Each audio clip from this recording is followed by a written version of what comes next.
ಹೌದು friends, smart phone ಬ್ರ್ಯಾಂಡ್ಸ್ಗಳ ತಲೆ ಕೆಟ್ಟು ಹೋಗ್ತಿದೆಯಾ? ನಾನೇ ಕನ್ಫ್ಯೂಸ್ ಆಗ್ತಿದ್ದೀನಿ. ಎಸ್, ರೀಸೆಂಟ್ಲಿನೇ 6 ತಿಂಗಳಿಂದ ಓಪೋ ರೆನೋ 13 ಲಾಂಚ್ ಆಗಿತ್ತು. ಇವಾಗ ರೆನೋ 14 ಬಂತು. ಸೊ ನಾನು ಲಾಸ್ಟ್ ಇಯರ್ ರೆನೋ 12 ಟೈಮಲ್ಲಿ ಕೂಡ ಇದೇ ಹೇಳಿದ್ದೆ. ಒಂದ್ಸರ್ತಿ ವಿಡಿಯೋ ನೋಡಿ. ರೀಸೆಂಟ್ಲಿನೇ ಓಪೋನವರು 11 ಸೀರೀಸ್ ನ 5 ತಿಂಗಳಿಂದ ಲಾಂಚ್ ಮಾಡಿದ್ರು. ಇವಾಗ ಓಪೋ ರೆನೋ 12 ಸೀರೀಸ್ ಬಂತು. 5 ತಿಂಗಳಲ್ಲೇ ಹೊಸ ಫೋನ್, ಹೊಸ ಸೀರೀಸ್. ನನಗಂತೂ ನಂಬಕ್ಕೆ ಆಗ್ತಿಲ್ಲ. S welcome back. ಸೊ ನಾವಿಲ್ಲಿ ಈ ಓಪೋ ರೆನೋ 14 ನ ಅನ್ಬಾಕ್ಸ್ ಮಾಡಿದ್ವಿ. ಎಸ್, ಈ ಬ್ರ್ಯಾಂಡ್ ನ್ಯೂ ಸ್ಮಾರ್ಟ್ ಫೋನ್ ನಮಗೆ ಓಪೋ ಅವರು ಕಳ್ಸಿಕೊಡ್ತಾರೆ. ಸೊ ಪ್ರತಿ 6 ತಿಂಗಳಿಗೆ ಒಂದು ಫೋನ್ ಬಂದೇ ಬರುತ್ತೆ. ಸೊ ನನ್ನ ಪ್ರಕಾರ ಈ ಫೋನ್ ಒಂದು 32 ರಿಂದ 33 ಸಾವಿರ ವಿತ್ ಆಫರ್ ಒಂದಿಗೆ ಲಾಂಚ್ ಆಗ್ಬೋದು. ಈ ಪ್ರೈಸ್ ಅಂತ ಪ್ರೋಸ್ ಕಾನ್ಸ್ ಎಲ್ಲ ಇಂಡಿಯಾಗಿ ಕ್ಯಾಮ್ರಾ, ಬ್ಯಾಟ್ರಿ, ಪ್ರೊಸೆಸರ್ ಏನೆಲ್ಲ ಅಪ್ಗ್ರೇಡ್ಸ್ ಆಗಿದೆ, ರೆನೋ 13 ಹೇಗಿತ್ತು, ರೆನೋ 14 ಹೇಗಿದೆ, ಎಲ್ಲ ಡೀಟೇಲ್ ಆಗಿ ನಿಮಗೆ ವಿತ್ ತಿಳಿಸ್ಕೊಡ್ತಾ ಇದ್ದೀನಿ. ಫಾರ್ ದ ಫಸ್ಟ್ ಟೈಮ್ ನೀವು ಹೊಸದಾಗಿ ಬಂದಿದ್ದೀರಾ ಅಂತಂದ್ರೆ ಈ ರೀತಿಯಾಗಿ ಪ್ರಾಮಾಣಿಕ ಮತ್ತು ಇನ್ ಡೆಪ್ತ್ ಆನೆಸ್ಟ್ ರಿವ್ಯೂಸ್ಗಾಗಿ ಡೆಫಿನೆಟ್ಲಿ ಸಬ್ಸ್ಕ್ರೈಬ್ ಮಾಡಿಬಿಟ್ಟು ಸಪೋರ್ಟ್ ಮಾಡ್ಬೋದು. ಸೊ ಸದ್ಯಕ್ಕೆ ಕ್ವಿಕ್ ಅನ್ಬಾಕ್ಸಿಂಗ್. ಬಾಕ್ಸ್ ಒಳಗಡೆ ಆಲ್ಮೋಸ್ಟ್ ಎಲ್ಲ ಆಕ್ಸೆಸರಿ ಇದೆ. SIM ejector, paper documentation, black case cover, ಮತ್ತು ಇದು ನಮ್ಮ main phone, USB to Type C cable ಮತ್ತು 80 ವಾಟ್ನ ಪವರ್ ಅಡಾಪ್ಟರ್. ಸದ್ಯಕ್ಕೆ ಈ ಆಕ್ಸೆಸರಿನ ಸೈಡ್ ಇಡೋಣ. ಎಸ್, ಇದು ನಮ್ಮ ಮೇನ್ ಫೋನ್. ಈಗ ಆಲ್ರೆಡಿ ಅನ್ಬಾಕ್ಸ್ ಮಾಡಿದ್ವಿ ಗುರು, 2 ದಿವಸದಿಂದ ಯೂಸ್ ಕೂಡ ಮಾಡ್ತಿದ್ದೀವಿ. ಎವನ್ ಫೋನ್ ಸ್ಟಾರ್ಟ್ ಕೂಡ ಇದೆ. ಎನಿವೆ, ಫಸ್ಟ್ ಲುಕ್ ಅಲ್ಲಿ ಈ ಸ್ಮಾರ್ಟ್ ಫೋನ್ ಅಂತ ಬಿಲ್ಡ್ ಕ್ವಾಲಿಟಿ, ಡಿಸೈನು, ಲಾಸ್ಟ್ ಇಯರ್ಗೆಲ್ಲ ಹೇಗೆಲ್ಲ ಚೇಂಜಸ್ಗಳು ಆಗಿದೆ ಅಂತ ಕೇಳ್ತಿದ್ರೆ ನನ್ನ ಹತ್ರ ಈ ರೆನೋ 13 ಕೂಡ ಇದೆ, ರೆನೋ 14 ಕೂಡ ಇದೆ. ಸೊ ಸೈಡ್ ಬೈ ಸೈಡ್ ನೋಡ್ಕೊಂಡ್ರೆ ಆಲ್ಮೋಸ್ಟ್ ಎಲ್ಲ ಸೇಮ್ ಟು ಸೇಮ್ ಡಿಸೈನ್ ಇದೆ. ಅದು ಕ್ಯಾಮ್ರಾ ಮಾಡೆಲ್ಸ್ ಆಗಿರಲಿ, ಸೈಡ್ ಎಡ್ಜಸ್ ಆಗಿರಲಿ, ಮೇಲಿನ ಐರ್ ಬಸ್ಟರ್ ಆಗಿರಲಿ, ಮೈಕ್ ಆಗಿರಲಿ, ಸ್ಪೀಕರು, ಸಿ ಪೋರ್ಟು, ಗ್ರಿಲ್ಲು, ಏನು ನೋಡ್ತಾ ಇದ್ವಿ ಆಲ್ಮೋಸ್ಟ್ ಎಲ್ಲ ಸೇಮ್ ಅದೇ ಥಿಕ್ನೆಸ್ ಆಗೊಂಡು 2 ಫೋನ್ಸ್ಗಳ ವೇಟ್ ಕೂಡ ಸೇಮೇ ಇದೆ. ಆದರೆ ಈ ಫೋನ್ 35 ಸಾವಿರ ರೂಪಾಯಿ ಏನು ಬೆಲೆ ಬಾಳ್ತಾ ಇದೆ ಅದಕ್ಕೆ ತಕ್ಕ ಹಾಗೆ ಇದ್ರ ಬಿಲ್ಡ್ ಕ್ವಾಲಿಟಿ, ಡಿಸೈನ್ ಮತ್ತು ಆ ಪ್ರೀಮಿಯಂನೆಸ್ ನ ಈ ಫೋನ್ ಒಳಗೊಂಡಿದೆ. ಸೊ ನನ್ನ ಹತ್ರ ಇರೋದು ಫಾರೆಸ್ಟ್ ಗ್ರೀನ್ ಕಲರ್. ಸೊ ಇದರಲ್ಲಿ ಹಿಂದೆ ವೆಲ್ವೆಟ್ ಗ್ಲಾಸ್ ಏನೋ ಕೊಡ್ತಿದ್ದಾರೆ, ಫ್ರಂಟ್ ಅಲ್ಲಿ ಗೊರಿಲ್ಲಾ ಗ್ಲಾಸ್ 7 ಐ ಪ್ರೊಟೆಕ್ಷನ್ ಕೊಡ್ತಿದ್ದಾರೆ, ಮತ್ತು ಫ್ರಂಟ್ ವ್ಯೂ ತುಂಬಾ ಪ್ರೀಮಿಯಂ ಫೀಲ್ ಕೊಡುತ್ತೆ. ತುಂಬಾ ಬೆಜಲ್ಸ್ ಗಳ ಕಮ್ಮಿ ಇದೆ, ಮತ್ತು ಇನ್ ಹ್ಯಾಂಡ್ ಕೂಡ ಇದನ್ನ ಕಂಫರ್ಟೇಬಲ್ ಆಗಿ ಹೋಲ್ಡ್ ಕೂಡ ಮಾಡ್ಕೋಬಹುದು. ಮತ್ತೆ ಇದ್ರ ಕೇಸ್ ಕೂಡ ಚೆನ್ನಾಗಿರೋ ಕ್ವಾಲಿಟಿ ಇದೆ, ಗ್ರಿಪ್ ತುಂಬಾ ಚೆನ್ನಾಗಿದೆ, ಮತ್ತು ಇದು ತುಂಬಾ ಕಾಂಪ್ಯಾಕ್ಟ್ ಇರೋದ್ರಿಂದ ನನಗೆ ಇದಂತ build quality, design last year ತರಾನೇ ಇದೆ. ಬಟ್ ಈ ಬಜೆಟ್ ಅಲ್ಲಿ ಬೇರೆ ಫೋನ್ಸ್ ಕಂಪೇರ್ ಮಾಡಿದ್ರೆ ನಾನು ಈ ಬಿಲ್ಡ್ ಕ್ವಾಲಿಟಿ, ಡಿಸೈನ್ ಮತ್ತು ಈ ಲುಕ್ಸ್ ಒಂದಿಗೆ ಹ್ಯಾಪಿ ಇದ್ದೀನಿ. ಮತ್ತೊಂದು ವಿಷಯ ಮಾಡ್ತೋಗಿದೆ, ಇದು IP66, 68 ಮತ್ತು 69 ಎಲ್ಲ ವಾಟರ್ ರೆಸಿಸ್ಟೆನ್ಸ್ ಸಪೋರ್ಟ್ ಆಗುತ್ತೆ. ಸೊ ನೀರಲ್ಲಿ ಬಿದ್ರು, ಮಳೆಯಲ್ಲಿ ಇದ್ರು ಈ ಸ್ಮಾರ್ಟ್ ಫೋನ್ಗೆ ಏನೂ ಆಗಲ್ಲ. ಆದರೆ ನೀವು ಇದನ್ನ ಟ್ರೈ ಮಾಡಕ್ ಹೋಗ್ಬೇಡಿ, ಬಿಕಾಸ್ ಇದಕ್ಕೆ ಯಾವುದೇ ವಾರಂಟಿ ಸಿಗಲ್ಲ. ಕೆಟ್ಟೋಯ್ತು, ಖರಾಬ್ ಆಯ್ತಪ್ಪ ಅಂತಂದ್ರೆ ಜೇಬಿಂದ ದುಡ್ಡು ಕೊಡ್ಬೇಕಾಗತ್ತೆ. ಇನ್ನು ಡಿಸ್ಪ್ಲೇ ಕೂಡ ಅಷ್ಟೇ, 2 ಫೋನ್ಸ್ಗಳು ಆಲ್ಮೋಸ್ಟ್ ಸೇಮ್ ಟು ಸೇಮ್ ಅದೇ ಎಕ್ಸಾಕ್ಟ್ ಡಿಸ್ಪ್ಲೇನ ಒಳಗೊಂಡಿದೆ. ಸೊ ಎರಡಲ್ಲಿ ಕೂಡ ನಿಮಗೆ 6.59 ಇಂಚಸ್ ಇರುವಂತ ಫುಲ್ HD ಪ್ಲಸ್ 1.5K ರೆಸಿಸ್ ಹೊಂದಿರುವಂತ OLED ಡಿಸ್ಪ್ಲೇ, ಅದು HDR 10+ ಕೂಡ ಸಪೋರ್ಟ್ ಇದೆ. ಜೊತೆಗೆ 12 ಯೂನಿಟ್ಸ್ನ ಹೈ ಬ್ರೈಟ್ನೆಸ್ ಮೋಡ್ ಕೂಡ ಇದರಲ್ಲಿ ಸಪೋರ್ಟ್ ಇದೆ. ಟ್ರಸ್ಟ್ ಮೀ, ನಾನು ಈ 2 ಫೋನ್ಸ್ಗಳನ್ನ ಟೆಸ್ಟ್ ಮಾಡಿದ್ದೀನಿ. ಎವನ್ ನನ್ನ ಕೈಯಲ್ಲಿ ಹಿಡಿದು ಕೂಡ ಯೂಸ್ ಮಾಡ್ತಾ ಇದ್ದೀನಿ. ಸೊ 2 ತುಂಬಾ ಕಾಂಪ್ಯಾಕ್ಟ್ ಮತ್ತು ಫ್ರಂಟ್ ವ್ಯೂ ಇಂದ ಬೆಜಲ್ಸ್ಗಳನ್ನ ಒಂದ್ಸರ್ತಿ ನೋಡ್ಕೋಬಹುದು. ತುಂಬಾ ಚಿಕ್ಕದಾಗಿದೆ, ಫುಲ್ ಡಿಸ್ಪ್ಲೇ ತರನೇ ಕಾಣಿಸುತ್ತೆ. ಮತ್ತು ನನಗೆ ಮಾರ್ಕೆಟಲ್ಲಿ ಒಂದು ಈ ಕಾರ್ಡ್ ಡಿಸ್ಪ್ಲೇಗಳು ಮತ್ತು ಈ ಫ್ಲಾಟ್ ಡಿಸ್ಪ್ಲೇಗಳು ನಿಜವಾಗ್ಲೂ ಸಖತ್ ಪ್ರೀಮಿಯಂ ಜೊತೆ ಯೂಸೇಜ್ ಕೂಡ ತುಂಬಾ ಪ್ರೀಮಿಯಂ ಫೀಲ್ ಕೊಡುತ್ತೆ. ಸೊ ಇದರಲ್ಲಿ ಔಟ್ಡೋರ್ ವಿಸಿಬಿಲಿಟಿ ಆಗಿರಲಿ, ಕಲರ್ಸ್ಗಳಾಗಿರಲಿ, ವಿವಿಂಗ್ ಆಂಗಲ್ಸ್ಗಳಾಗಿರಲಿ ತುಂಬಾ ಪ್ರೀಮಿಯಂ ಆಗಿದೆ. ಈ ಬಜೆಟ್ ನಾವೇನು 30 ಸಾವಿರ ರೂಪಾಯಿ ಕೊಡ್ತಿದ್ವಿ. ಆ ಪ್ರೈಸ್ ರೇಂಜಲ್ಲಿ ಇದೊಂದು ಬೆಸ್ಟ್ ಡಿಸ್ಪ್ಲೇ ಅನ್ನೋದ್ರಲ್ಲಿ ಯಾವುದೇ ಡೌಟ್ ಇಲ್ಲ. ಇದರಲ್ಲಿ ಎವನ್ಯೂ HDR 4K ವಿಡಿಯೋಗಳು ನೋಡ್ಕೋಬಹುದು. OTT ಕೂಡ ಒಳ್ಳೆ ಕಂಟೆಂಟ್ ನ ಹೈ ಕ್ವಾಲಿಟಿ ನೋಡ್ಕೋಬಹುದು. ಮತ್ತೆ ಡುವಲ್ ಸ್ಟೀರಿಯೋ ಸ್ಪೀಕರ್ಸ್ ಕೊಡ್ತಿದ್ದಾರೆ. ಇದರಂತ ಆಡಿಯೋ ಕ್ವಾಲಿಟಿ ಒಂದ್ಸರ್ತಿ ನಿಮಗೆ ಲೈವ್ ಆಗಿ ತೋರಿಸ್ತೀನಿ. ನಾನು 50% ವಾಲ್ಯೂಮ್ ಇದೆ, 100%.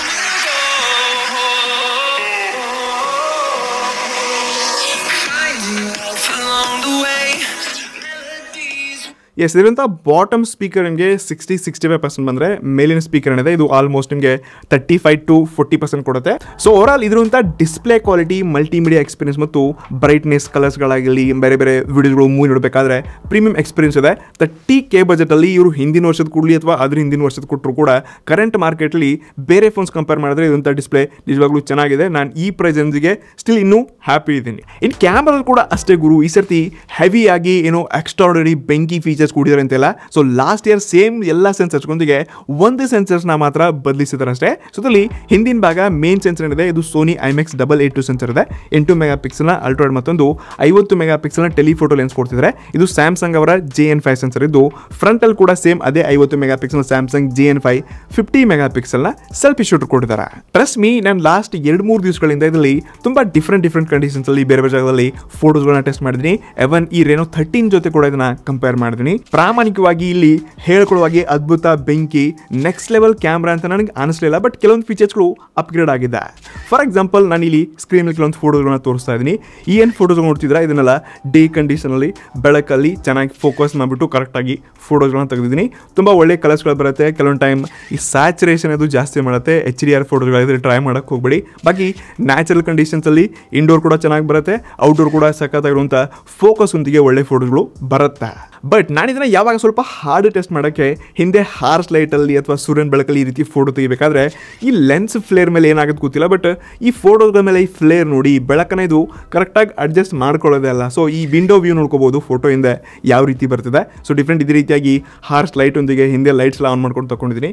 ಸೊ ಇಲ್ಲಿ 35,000 ರೂಪಾಯಿ ಫೋನ್ ಈ ರೇಂಜ್ ಫೋಟೋ ಬರುತ್ತಪ್ಪ ಅಂತ ನಂಬಕ್ಕಾಗಲ್ಲ, ಬಟ್ ಇಲ್ಲಿ ಓಪನ್ ಅವರು ಇದನ್ನೆಲ್ಲ ಬದಲಿಸಬೇಕು. ಇಲ್ಲಿ 3.5x ಟೆಲಿ ಫೋಟೋ ಲೆನ್ಸ್ನ ಎಲ್ಲ ಕಡೆ ತುಂಬ ಹೈಲೈಟ್ ಮಾಡ್ತಿದ್ದಾರೆ, ಬಟ್ ಇಲ್ಲಿ ಫೋಟೋಸ್ಗಳು ಸ್ವಲ್ಪ ನೋಡಿ ಶಾಕಿಂಗ್ ಇದೆ ಆಯ್ತಾ. ಸೊ ನಾರ್ಮಲಿ ಈ 25mm ತೆಗೆದಿರುವಂಥ ಫೋಟೋಗಳು ಎಸ್ ಚೆನ್ನಾಗಿ ಬರುತ್ತೆ, ಕ್ವಾಲಿಟಿ ಚೆನ್ನಾಗಿದೆ, ಬ್ಲರ್ ಚೆನ್ನಾಗಿ ಆಗ್ತಿದೆ, ಇಮೇಜ್ ಪ್ರೊಸೆಸಿಂಗ್ ಸಖತ್ತಾಗ್ತಿದೆ. ಬಟ್ ಯಾವಾಗ 50mm ಬರ್ತೀವಿ ಇಲ್ಲಿ ಇನ್ನೂ ಸ್ವಲ್ಪ ಡೀಪ್ ಬ್ಲರ್ ಆಗುತ್ತೆ ಮತ್ತು ಸ್ಕಿನ್ ಟೋನ್ ಕ್ವಾಲಿಟಿ ಎಲ್ಲ ಸಖತ್ ನ್ಯಾಚುರಲ್ ಆಗಿ ತೊಗೊಂಡು ಬರುತ್ತೆ. ಬಟ್ ಈ ಸೈಡ್ ಎಡ್ಜಸ್ ನೀವು ಸ್ವಲ್ಪ ಅಬ್ಸರ್ವ್ ಮಾಡ್ಕೋಬೋದು, ಝೂಮ್ ಮಾಡ್ಕೊಂಡು ನೋಡ್ಕೊಂಡಾಗ ಇಲ್ಲಿ ಎಡ್ಜ್ ಕಟ್ಟಿಂಗಲ್ಲಿ ಆ ಲೆವೆಲ್ ಪರ್ಫೆಕ್ಷನ್ನ ನಾವು ನೋಡ್ತಾ ಇಲ್ಲ, ಬಟ್ ಸ್ಟಿಲ್ ಓಕೆ ಅಂತ ಕಾಣಿಸುತ್ತೆ. ಇನ್ನು ನೆಕ್ಸ್ಟ್ ಯಾವಾಗ 80mm ಲೆನ್ಸಿಂದ ಫೋಟೋಸ್ ತೆಗಿತೀವಿ ನೋಡ್ಕೋಬೋದು, ಇಲ್ಲಿ ಬ್ಲರ್ ಏನು ನೆಕ್ಸ್ಟ್ ಲೆವೆಲ್ ಬ್ಲರ್ ಆಗ್ತಿದೆ, quality skin tone same to same actual ಆಗೇ ಇದೆ. ಬಟ್ ಈ ಎಡ್ಜ್ ಕಟ್ಟಿಂಗ್ಸ್ ನೋಡ್ಕೋಬೋದು, ನನ್ನ ಹೇರ್ಸ್ನ ನೀವು ಅಬ್ಸರ್ವ್ ಮಾಡ್ಕೋಬೋದು, ತುಂಬ ಬ್ಲರಿ ಆಗುತ್ತೆ. ಸೊ 35,000 ರೂಪಾಯಿನಲ್ಲಿ ಐ ಕ್ಯಾಮ್ರಾ ಫೋಕಸ್ ಅಂತ ಹೇಳ್ತಿದ್ದಾರೆ, ಬಟ್ ಯಾಕೆ ಈ ರೀತಿ ಆಗ್ತಿದೆ ಗೊತ್ತಿಲ್ಲ. ಸೊ ಇದು ಎವ್ರಿ ಟೈಮ್ ಆಗಲ್ಲ, ಕೆಲವೊಂದು ಫೋಟೋಸ್ಗಳಿಗೆ ಈ ಇಶ್ಯೂ ಆಗಿದೆ, ಬಟ್ ಇದು ಸರಿ ಆಗಬೇಕು. ಒಳ್ಳೆ ಕ್ಯಾಮ್ರಾ ಫೋನ್ ಅಂತಲೇ ಬ್ರ್ಯಾಂಡ್ ಫೇಮಸ್ ಆಗಿದ್ರು, ಇಂಥದ್ದು ಟೆಲಿಫೋಟೋ ಲೆನ್ಸಲ್ಲಿ ಅದು ಮೇಜರ್ ನಂಬರ್ ಸೀರೀಸ್ನಲ್ಲಿರುವಂಥ ಈ ಪ್ರೀಮಿಯಂ ಫೋನ್ಸ್ಗಳಲ್ಲಿ ಈ ರೀತಿ ಆಗಬಾರ್ದು. ಬಾಕಿ 8 ಮೆಗಾಪಿಕ್ಸ್ನ ಅಲ್ಟ್ರಾ ಫೋಟೋಗಳು ಒಂದು ಲೆವೆಲ್ಗೆ ಚೆನ್ನಾಗಿ ಬರುತ್ತೆ, ಜಾಸ್ತಿ ಎಕ್ಸ್ಪೆಕ್ಟೇಷನ್ಸ್ಗಳೆಲ್ಲ. ಇನ್ನು ಫ್ರಂಟ್ ಕ್ಯಾಮ್ರಾ ಕೂಡ ಅಷ್ಟೇ, ಇಲ್ಲಿಂದ ಸ್ಕಿನ್ ಕ್ವಾಲಿಟಿ ನಿಜವಾಗ್ಲೂ ಸಖತ್ ಮ್ಯಾನೇಜ್ ಮಾಡುತ್ತೆ, ಇಲ್ಲಿ ಅಪ್ಗ್ರೇಡ್ ಇದೆ. ಬಟ್ ಕೆಲವೊಂದು ಟೈಮ್ ಫೋಟೋಗಳು ಸಖತ್ತಾಗಿ ಕಾಣಿಸುತ್ತೆ, ಪ್ರೀಮಿಯಂ ನೆಕ್ಸ್ಟ್ ಲೆವೆಲ್ ಈ ಟೀಟಿಲಿಂಗ್ ಎಲ್ಲ ಸಖತ್ತಾಗಿ ಕಾಣಿಸುತ್ತೆ. ಬಟ್ ಕೆಲವೊಂದು ಟೈಮ್ ಈ ಫೋಟೋನ ನೀವು ಅಬ್ಸರ್ವ್ ಮಾಡ್ಕೋಬೋದು, ನನ್ನ ಸ್ಕಿನ್ಗಿಂತ ನನ್ನ ಹಿಂದಿನ ಬ್ಯಾಕ್ಗ್ರೌಂಡ್ ಏನಿದೆ ಸೊ ಇದೇ ಜಾಸ್ತಿ ಫೋಕಸ್ಡ್ ಆಗಿ ಕಾಣಿಸುತ್ತೆ. ನನ್ನ ಮುಖ ಅಷ್ಟೊಂದು ಕ್ಲಿಯರ್ ಆಗಿ ಪರ್ಫೆಕ್ಷನ್ ಇಮೇಜ್ ಕ್ಲಾರಿಟಿ ನನಗೆ ಕಾಣಿಸ್ತಾ ಇಲ್ಲ. ಸೊ ಇದು ಕೆಲವೊಂದು ಟೈಮ್ ಮಾತ್ರ ಆಗುತ್ತೆ, ಬಟ್ ನೀವು ಡೇನಲ್ಲಿ ಬೆಳಕಲ್ಲಿ ಕರೆಕ್ಟ್ ಲೈಟಲ್ಲಿ ನಿಂತ್ಕೊಂಡಿದ್ರೆ ಅಂದರೆ ನೆಕ್ಸ್ಟ್ ಲೆವೆಲ್ ಫೋಟೋಸ್ಗಳು ಬರುತ್ತೆ. ಇನ್ನು ವಿಡಿಯೋ ಕ್ವಾಲಿಟಿ ಕೂಡ ಈ ಸರ್ತಿ ಓಪನ್ ಅವರು ಈ ಫೋನ್ ಬಗ್ಗೆ ತುಂಬ ಹೊಗಳ್ತಿದ್ದಾರೆ, HDR ವಿಡಿಯೋಸ್ಗಳೆಲ್ಲ ಸಖತ್ತಾಗಿ ಬರುತ್ತಪ್ಪ ಅಂತ. ಎಸ್ದಲ್ಲಿ ಎರಡೂ ಕ್ಯಾಮ್ರಾದಲ್ಲಿ ಫ್ರಂಟ್ ಮತ್ತು ಬ್ಯಾಕಲ್ಲಿ ನೀವು 4K 60 FPS ವಿಡಿಯೋ ರೆಕಾರ್ಡ್ ಮಾಡ್ಕೋಬಹುದು. ಮತ್ತು ನಾನು ಕೂಡ ಇದನ್ನು ಟ್ರೈ ಮಾಡಿದ್ದೀನಿ, ನಿಜವಾಗ್ಲೂ ಸಖತ್ ಎಕ್ಸ್ಪೀರಿಯನ್ಸ್ ಇದೆ. ಒಂದ್ಸರ್ತಿ ಈ ರಿಯರ್ಲಿ ಅಂತ ವಿಡಿಯೋ ಕ್ವಾಲಿಟಿನ ನೀವು ನೋಡ್ಕೊಂಡ್ ಬನ್ನಿ. ಸದ್ಯಕ್ಕೆ ಏನು ವಿಡಿಯೋ ನೋಡ್ತಾ ಇದ್ರೆ ಇಲ್ಲಿ Reno 14 ಮತ್ತು Reno 13 ಕಂಪೇರ್ ಮಾಡ್ತಾ ಇದ್ವಿ. ಸೊ ಎರಡರಿಂದ ವಿಡಿಯೋ ಕ್ವಾಲಿಟಿ ಆಡಿಯೋ ಕ್ವಾಲಿಟಿ ಸ್ವಲ್ಪ ನಿಮಗೆ ಡಿಫ್ರೆಂಟ್ ಕಾಣಿಸ್ತಿರ್ಬೋದು. ಸದ್ಯಕ್ಕೆ ನೀವು ಏನು ಕೇಳಿಸ್ಕೊತಾ ಇದ್ರೆ Reno 13 ನಲ್ಲಿ ವಿಡಿಯೋ ರೆಕಾರ್ಡ್ ಮತ್ತು ಆಡಿಯೋ ರೆಕಾರ್ಡ್ ಕೇಳಿಸ್ಕೊತಿದ್ರೆ, ಇವಾಗ ಏನು ವಿಡಿಯೋ ಕೇಳಿಸ್ಕೊತಿದ್ರೆ ಡೈರೆಕ್ಟ್ಲಿ ಇದು Reno 14 ಬರ್ತದೆ. ಸೊ ವಿಡಿಯೋ ಕ್ವಾಲಿಟಿ ನಿಮಗೆ ಎರಡರಲ್ಲಿ ಯಾವುದು ಬೆಸ್ಟ್ ಅಂತ ಅನ್ಸಿದ್ರೆ ಕಮೆಂಟ್ ಮಾಡಿ. ಇನ್ ಫ್ರಂಟ್ ಅಲ್ಲಿ ಕೂಡ ಅದೇ ಸೇಮ್ 4K 60 FPS ಒಂದ್ಸರ್ತಿ ವಿಡಿಯೋ ಸ್ಯಾಂಪಲ್ ನೋಡ್ಕೊಂಡ್ ಬನ್ನಿ. ಇದು ಈ ವಿಡಿಯೋ ಏನು ನೋಡ್ತಾ ಇದ್ರೆ ಇದು ಸೆಲ್ಫಿ ಕ್ಯಾಮ್ರಾ ಶೂಟ್ ಆಗ್ತಿದೆ. ಸೊ ಇಲ್ಲಿ ಕೂಡ ನಿಮಗೆ 4K 60 FPS ಕೊಡ್ತಿದ್ದಾರೆ. ಸೊ ಯಾಕಂದ್ರೆ ನನಗೆ ರಿಯರ್ ಕ್ಯಾಮ್ರಾಗಿಂತ ಸೆಲ್ಫಿ ಕ್ಯಾಮ್ರಾ ಸ್ವಲ್ಪ ಚೆನ್ನಾಗಿ ಕೆಲಸ ಮಾಡ್ತಿದ್ದ ರೀತಿ ಅನ್ಸುತ್ತೆ. ಮತ್ತು ರಿಯರ್ ಏನ್ ಕ್ಯಾಮ್ರಾ ಇತ್ತು ನೋಡಿ, ಅದು ಸ್ವಲ್ಪ ಜಾಸ್ತಿ ಫೋಕಸ್ ಮತ್ತು ಝೂಮ್ ಅನಿಸ್ತಿತ್ತು. ಬಟ್ ಇಲ್ಲಿ ಸ್ವಲ್ಪ ವೈಡ್ ಆಂಗಲ್ ಕೊಡಿದ್ದಾರೆ, ಸ್ಟೆಬಿಲೈಸೇಷನ್ ಕೂಡ ಚೆನ್ನಾಗಿದೆ ಒಂದು ಲೆಕ್ಕಕ್ಕೆ. So selfie camera 4K 60 FPS ಒಳ್ಳೆ ಕೆಲಸ ಮಾಡಿದರೆ ಈ ಪ್ರೈಸಲ್ಲಿ ಕೊಡಬೇಕು, ಅದನ್ನ ಕೊಟ್ಟಿದ್ದಾರೆ, ಚೆನ್ನಾಗಿ ಕೂಡ ಇಲ್ಲ.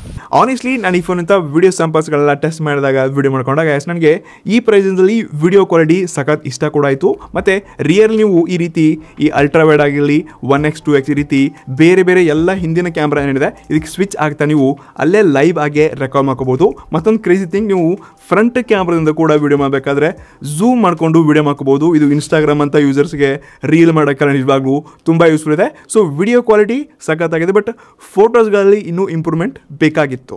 ಬಾಕಿ ಈ ಫೋನ್ ಅಂತ ಈ ಕ್ಯಾಮ್ರಾ ಐಯಾಗಿ ಬಂದ್ವಿ ಅಂತಂದರೆ ಇಲ್ಲಿ ನಿಮಗೆ ಐ ಅನ್ಬ್ಲರ್ ಆಗಿರಲಿ, AI eraser, AI reflection remover, AI studio ಇನ್ನಿತರ ತುಂಬ ಬೇರೆ ಫೀಚರ್ಸ್ನ ಕೂಡ ಇಲ್ಲಿ ಕೊಡಿದ್ದಾರೆ. ಮತ್ತು ಎಸ್ಪೆಷಲಿ ಓಪೋನ್ ಅವರ ಐ ಥಿಂಗ್ಸ್ ಏನಿದೆ ಅದು ಕ್ಯಾಮ್ರಾದಲ್ಲಾಗಿರಲಿ ಮತ್ತು ನಾರ್ಮಲ್ ಐ ಫೀಚರ್ಸ್ಗಳು ನಿಜವಾಗ್ಲೂ ಯೂಸ್ಫುಲ್ ಇದೆ. ನೀವು ಓಪೋ ಫೋನಲ್ಲಿ ಯೂಸ್ ಮಾಡ್ತೀರಾ ಅಂದರೆ ಡೆಫಿನೆಟ್ಲಿ ಇವನ್ನ ಟ್ರೈ ಮಾಡಿ. ನಾನು ಮತ್ತೊಂದು ಫೀಚರ್ ಹೇಳಕ್ಕೆ ಮರ್ತೋಗಿದ್ದೆ ಆಯ್ತಾ. ಸೊ ಇದರಲ್ಲಿ ಅಂಡರ್ ವಾಟರ್ ಫೋಟೋಗ್ರಾಫಿ, ವಿಡಿಯೋಗ್ರಾಫಿ ಎಲ್ಲ ಆಪ್ಷನ್ ಕೊಡ್ತಿದ್ದಾರೆ. ಸೊ ಎಷ್ಟು ಒಂಥರ ವಿಚಿತ್ರ ಫೀಚರ್ ನೋಡಾಯ್ತಾ. ಸೊ ನಿಮ್ಮ ಫೋನ್ಗೆ IP69 ಇದೆ, ಬಟ್ ಈ ಫೋನ ನೀವು ನೀರಲ್ಲಿ ಹಾಕಿದ್ರಿ ಅಂದರೆ ಈ ಫೋನ್ಗೆ ಏನೂ ಆಗಲ್ಲ. ಬಟ್ ಇನ್ ಕೇಸ್ ಏನಾದರೂ ಆಯ್ತಪ್ಪ ಅಂತಂದರೆ ಬ್ರ್ಯಾಂಡ್ ಇದನ್ನು ವಾರಂಟಿ ಅಕ್ಸೆಪ್ಟ್ ಮಾಡಲ್ಲ. ಬಟ್ ಆದರೂ ಇವರು under water photography, under water ವಿಡಿಯೋಗ್ರಾಫಿನ ಅಡ್ವರ್ಟೈಸ್ಮೆಂಟ್ ಮಾಡ್ತಿದ್ದಾರೆ. ಎಸ್, ಇದೆಲ್ಲ ಏನಾಗಿ ಗುರು, ಯಾವ ನೀರಲ್ಲಿ ನೀವು ಫೋಟೋಸ್ ಹಾಕಿ ತೆಗಿತೀರಾ ಫೋನ್ನ. ಸೊ ಯಪ್ಪ ಹಿಂಗೆ ಏನಕ್ಕೆ ಅಡ್ವರ್ಟೈಸ್ಮೆಂಟ್ ಕೂಡ ಮಾಡೋದು, ಮತ್ತು ವಾರಂಟಿ ಕೂಡ ಕೊಡೋದಿಲ್ಲ, ಮತ್ತು ಸ್ಪೆಷಲ್ ಫೀಚರ್ಸ್ನ ಕೂಡ ತೊಗೊಂಡು ಬರೋದು. ಸೊ ಎಸ್ ನಾನೇ ಈ ಫೋನ್ 35,000 ಕೊಟ್ಟು ತೊಗೊಂಡಿದ್ದೀನಿ ಅಂತಂದರೆ ನಾನು ಏನಕ್ಕೆ ಹಾಕ್ಲಪ್ಪ, ನನಗೇನು ಅಂಡರ್ ವಾಟರ್ ಅಂತ ಇಂಪಾರ್ಟೆಂಟ್ ಫೋಟೋಗ್ರಫಿ ಏನು ಬೇಕಾಗಿದೆ ಏನಕ್ಕೆ. ಸೊ ದುಡ್ಡು ಜಾಸ್ತಿ ಇದ್ದವ್ರು ಮಾಡ್ತಾರೆ, ಬಟ್ ನಿಮ್ಮ ಹತ್ರ ಮಾಡೋಕ್ಕೆ ಭಯ ಬೀಳ್ತಾರೆ. ಎಸ್ ನೀವು ಟ್ರೈ ಮಾಡೋಕೆ ಹೋಗ್ಬೇಡಿ ಆಯ್ತಾ. ಈ ಫೀಚರ್ ಇದೆ. ನೆಕ್ಸ್ಟ್ ಯಾವಾಗ ಈ ಫೋನ್ ಅಂತ ಪರ್ಫಾರ್ಮೆನ್ಸ್ಗೆ ಬರ್ತೀವಿ, ಎಸ್ಲಿ ಏನಕ್ಕೆ ಈ ರೀತಿ ಓಪೋ ಮಾಡ್ತಿದ್ದೀನಿ ನಿಜವಾಗ್ಲೂ ಗೊತ್ತಿಲ್ಲ. ಈ ಲಾಸ್ಟ್ ಓಪೋ ರೆನೋ 13 ಸೀರೀಸಲ್ಲಿ ಏನು ಸೇಮ್ ಚಿಪ್ಸೆಟ್ ಇತ್ತು ಅದನ್ನೇ ಎತ್ತಾಕ್ಬಿಟ್ಟು ಈ ರೆನೋ 14 ಕೂಡ ಕೊಡಿದ್ದಾರೆ.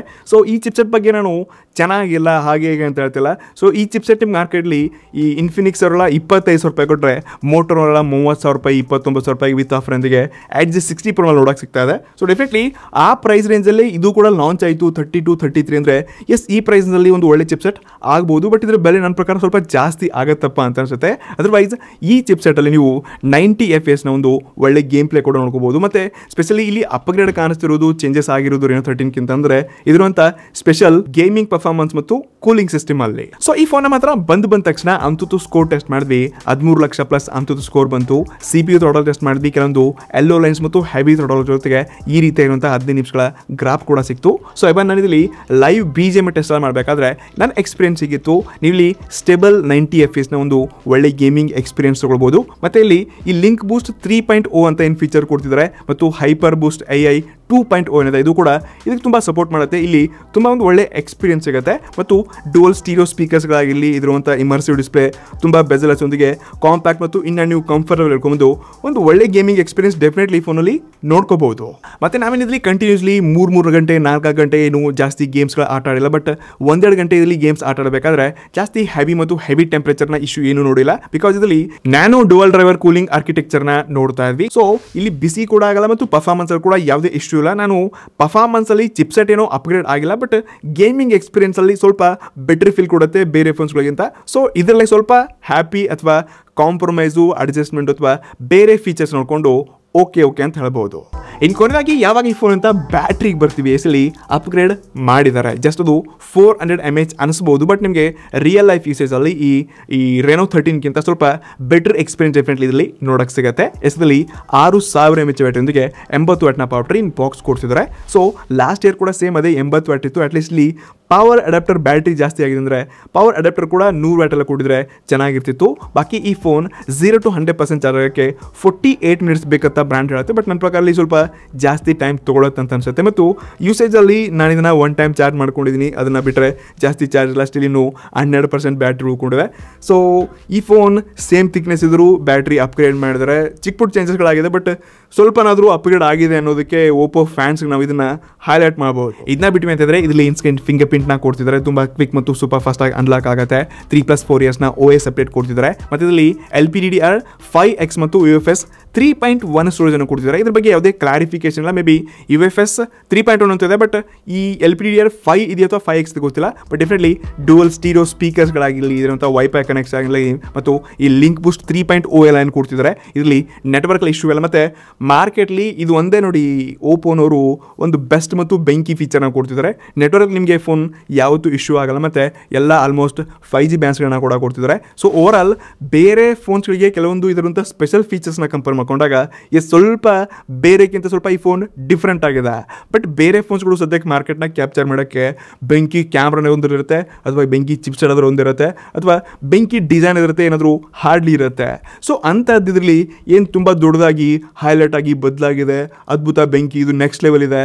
ಸೊ ಈ ರೀತಿ ಹೇಳುವಾಗ ಈ ಫೋನಲ್ಲಿ ಯಾವುದೊಂದು ಫೀಚರ್ ಕೂಡ ನನಗೆ ಕಾಣಿಸ್ತಿಲ್ಲ. ಹಾಗಾದರೆ ಕೊನೆಯದಾಗಿ ನೀವು ಕೇಳ್ಬೋದು ಈ ಓಪೋ ರೆನೋ 14 ಬಗ್ಗೆ ಕನ್ಕ್ಲೂಷನ್ ಪಾರ್ಟ್. ನಾನು ಈ ಫೋನ್ನ 32-33 ಸಾವಿರ ರೂಪಾಯಿಗೆಲ್ಲ ಬಂತಪ್ಪ ಅಂದರೆ ತೊಗೊಳ್ಬೋದಾ ಅಂತ ಕೇಳ್ತೀರಾ ಅಂತಂದರೆ ನೋಡಿ, ಪ್ರಾಮಾಣಿಕವಾಗಿ ಲಾಸ್ಟ್ ಇಯರ್ ರೆನೋ 13 ಏನಿತ್ತು, ಸೊ ಆಲ್ಮೋಸ್ಟ್ ಎಲ್ಲ ಸೇಮ್ ಟು ಸೇಮ್ ಅದೇ ಸ್ಪೆಸಿಫಿಕೇಷನ್ಸ್ಗಳಿದೆ. ಒಂದು ಟೆಲಿಫೋಟೋ ಲೆನ್ಸನ್ನು ಬದಲಿಸಿದರೆ, ಮತ್ತು ಈ ಬ್ಯಾಟ್ರಿನ ಸ್ವಲ್ಪ ಅಪ್ಗ್ರೇಡ್ ಮಾಡಿದ್ರೆ, ಮತ್ತು ಕೆಲವೊಂದು ಗೇಮಿಂಗ್ ಫೀಚರ್ಸ್ನ ಇದರಲ್ಲಿ ಹೈಲೈಟ್ ಮಾಡಿಬಿಟ್ಟು ಮೇಜರ್ ಚೇಂಜಸ್ ಕಾಣಿಸ್ತಿದೆ ಅಂದರೆ ಈ 3 ಥಿಂಗ್ಸ್ ಅಷ್ಟೇ. ಇದನ್ನ ಬಿಟ್ಟು ಅಂದರೆ ಈ ಫೋನಲ್ಲಿ ಹೇಳ್ಕೊಳ್ಳೋಗೆ ಅದ್ಭುತ ಚೇಂಜಸ್ಗಳು ಏನೂ ಆಗಿಲ್ಲ. ಹೀಗಾಗಿ ಲಾಸ್ಟ್ ಇಯರ್ ರೆನೋ 13 ಏನಿತ್ತು ಅದು 32-33ಗೆ ಲಾಂಚ್ ಆಗಿತ್ತು ಆಫರ್ ಅಂತಾಗೆ. ಸೊ ಮೇ ಬಿ ಈ ಸರ್ತಿ ಕೂಡ ಸೇಮ್ ಇದೇ ಬೆಲೆಗೆ ಇದು ಲಾಂಚ್ ಆಯ್ತಪ್ಪ ಅಂದರೆ ಇದಕ್ಕೊಂದು ವ್ಯಾಲ್ಯೂ ಇರುತ್ತೆ, ಅಥವಾ ನಾವು ಇದಕ್ಕೆ ಅಂತಮ್ಮ ಅಂತ ಕರ್ಕೊಂಡು ಓಪೋ ಫ್ಯಾನ್ಸ್ ಇದನ್ನು ಪರ್ಚೇಸ್ ಮಾಡ್ಬೋದು. ಅದರ್ವೈಸ್ 35, 37, 38, 39 ಹೋಯ್ತಪ್ಪ ಅಂತಂದರೆ ಎಸ್ ಈ ಫೋನ್ ಅಷ್ಟೊಂದು ವ್ಯಾಲ್ಯೂ ಫಾರ್ ಮನಿ ಮತ್ತು ಬೆಂಕಿ ಅಂತ ಅನ್ಸಲ್ಲ. ಮತ್ತು ಇದಕ್ಕಿಂತ ಬೆಂಕಿ ಫೋನ್ಸ್ಗಳು ನೆಕ್ಸ್ಟ್ 4-5 ಡೇಸಲ್ಲಿ ಬರ್ತಿವೆ. ಐ ಹೋಪ್ ನಾನು ಯಾವ ಫೋನ್ ಬಗ್ಗೆ ಮಾತಾಡ್ತಿದ್ದೀನಿ ನಿಮ್ಗೆ ಐಡಿಯಾ ಇದೆ. ಸೊ ಡೆಫಿನೆಟ್ಲಿ ಓಪೋ ರೆನೋ 14 ಬಗ್ಗೆ ನನ್ನ ಪ್ರಾಮಾಣಿಕ ಮತ್ತು ಸ್ಟ್ರೇಟ್ ಫಾರ್ವರ್ಡ್ ಅನಿಸಿಕೆಗಳು ನಿಮ್ಗೆ ಹೇಗೆ ಅನಿಸ್ತಾ ಏನಪ್ಪ ಅಂತ ಕೆಳಗಡೆ ಕಮೆಂಟ್ ಮಾಡಿ. ಮತ್ತು ಈ ಫೋನ್ನ ಯಾವ ಫೋನ್ ಜೊತೆ ಕಂಪೇರ್ ಮಾಡಬೇಕು ಅಥವಾ ಮುಂದೆ ಹೊಸ ಫೋನ್ಸ್ಗಳು ಲಾಂಚ್ ಆಗ್ತಿರುವಂಥ ಯಾವ ಫೋನ್ಗೆ ನೀವು ಎಕ್ಸೈಟೆಡ್ ಇದ್ದೀರಾ ಡೆಫಿನೆಟ್ಲಿ ಕೆಳಗಡೆ ಕಮೆಂಟ್ ಮಾಡಿ. ಸಿಗೋಣ ಇನ್ನಷ್ಟು ಆನೆಸ್ಟ್ ಮತ್ತು ಇಂಡಿಯಾ ಪ್ರಾಮಾಣಿಕ ರಿವ್ಯೂಸ್ ಒಂದಿಗೆ. See you the next one. ನಮಸ್ಕಾರ.